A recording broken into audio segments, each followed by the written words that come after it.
Bienvenidos a Inmunoverso.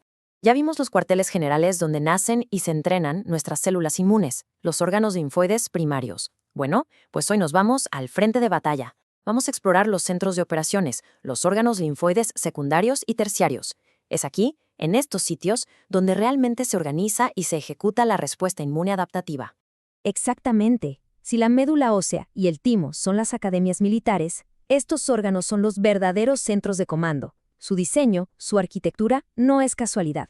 Está perfectamente optimizada para que los antígenos, las células que los presentan y los linfocitos se encuentren. Es un punto de encuentro estratégico para iniciar una respuesta específica y, sobre todo, muy potente. Ok, empecemos con el primer gran jugador de este equipo, el vaso. Pensemos en él como el gran filtro de la sangre.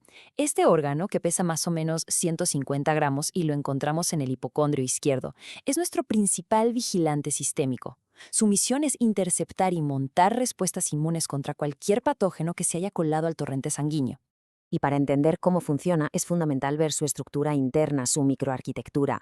El bazo no es solo una masa de tejido uniforme, para nada. Como vemos en este diagrama, está dividido en dos compartimentos funcionales muy claros. Por un lado, tenemos la pulpa roja, que es toda esa red vascular que le da el color característico, y por otro, la pulpa blanca, que son como pequeñas islas de tejido linfoide flotando en ese mar rojo. Esta división estructural, claro, se refleja en una doble función. Hablemos primero de su rol hematológico, que ocurre en la pulpa roja. Aquí, macrófagos especializados se encargan de la hemocateresis, o sea, eliminan eritrocitos viejos o defectuosos. Es un control de calidad indispensable y, de paso, reciclan el hierro. Ahora, su función inmunológica es igual de crucial.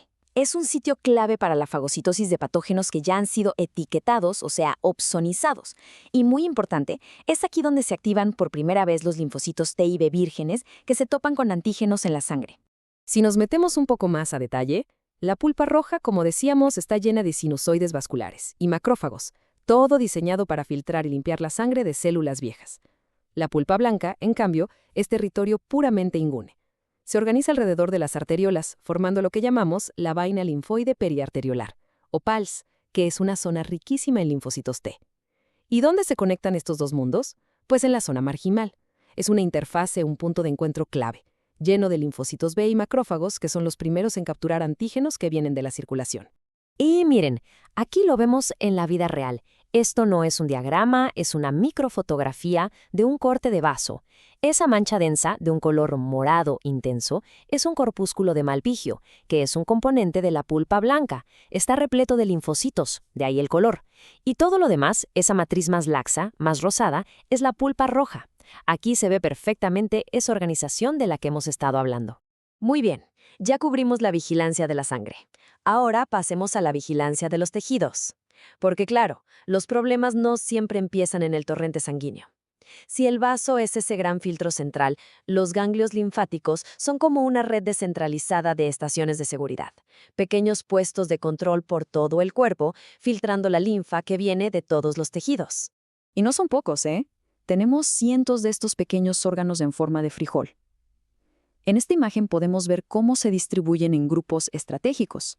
Por ejemplo, los ganglios cervicales, los axilares, los inguinales, están más superficiales porque vigilan la piel de esas zonas.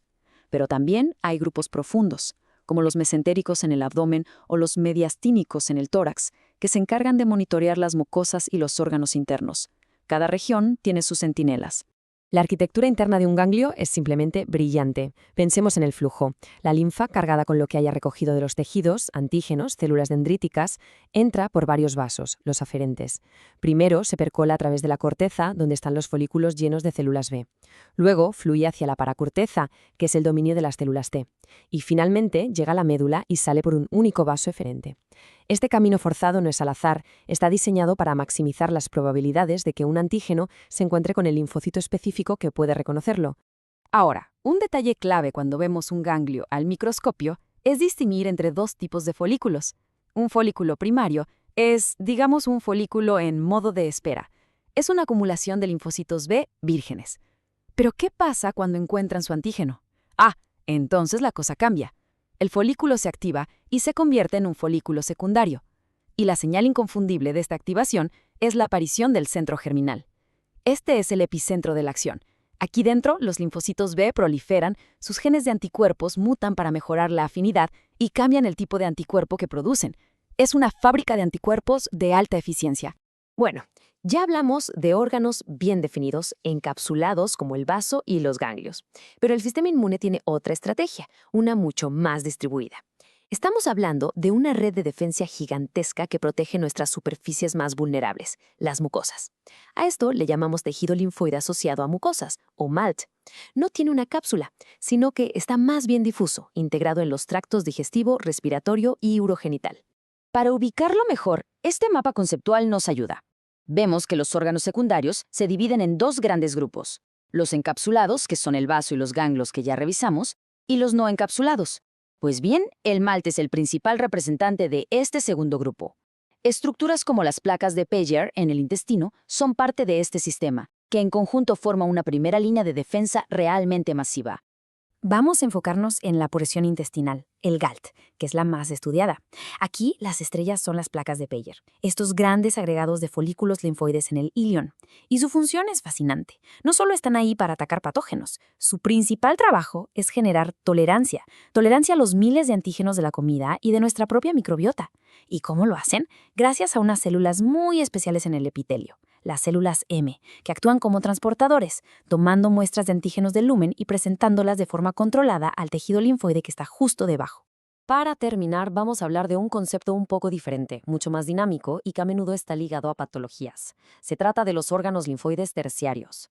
La gran diferencia con todo lo que hemos visto es que estos no son órganos preexistentes. Se forman de nuevo, o sea, se construyen desde cero en lugares donde no debería haber tejido linfoide organizado. La definición formal es que son acumulaciones ectópicas, o sea, fuera de lugar, de células inmunes que se autoorganizan en tejidos no linfoides. ¿Y por qué aparecen? Son una respuesta a una señal de peligro constante, a una inflamación crónica. Esto pasa en enfermedades autoinmunes o en infecciones que no se resuelven. Es como si el sistema inmune decidiera construir un puesto de comando, un pequeño ganglio linfático improvisado, justo en el epicentro del conflicto. Y esto nos deja con una pregunta clínica muy importante. En patologías como la artritis reumatoide o en el rechazo crónico de un injerto, ¿qué papel juegan estas estructuras? Porque lo que vemos es que aunque nacen como un intento de controlar la situación, muchas veces se convierten en el motor que alimenta el fuego. Perpetúan la respuesta inmune, el daño al tejido y hacen que la enfermedad se vuelva crónica. Comprender cómo se forman y cómo funcionan es sin duda una de las grandes fronteras de la inmunología actual. Hasta el próximo capítulo de Inmunoverso.